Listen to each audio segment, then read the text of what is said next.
very early in this process, the government banned cultivation. And that was one of the tactics they used to kind of force farmers to give up their land. So when they banned cultivation, obviously all the other households, most of them who depended on agriculture but didn't own land, so agricultural workers, tenant farmers, they are now out of work. And the government, of course, is very aware of this, and they develop social welfare schemes and various projects to try to, find alternative livelihoods for these families. But the point about a land pooling scheme or any kind of land acquisition, I suppose, is that it creates or it widens disparities between those who have land and those who do not. And therefore, it also widens caste difference because landholding is very closely aligned with caste.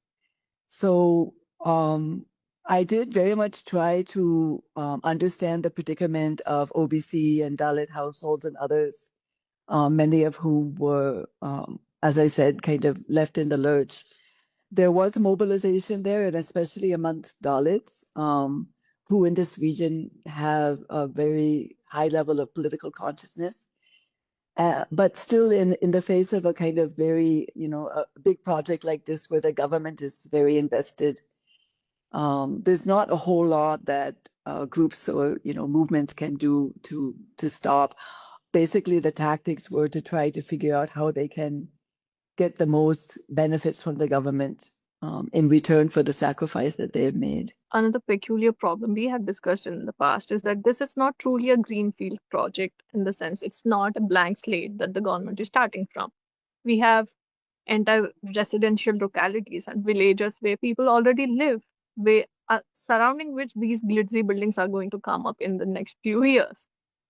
So you've documented that as well about this.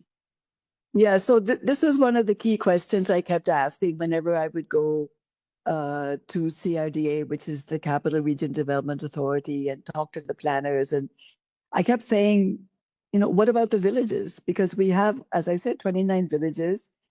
It's the agricultural land that is acquired. The villages, they would promise, will remain intact.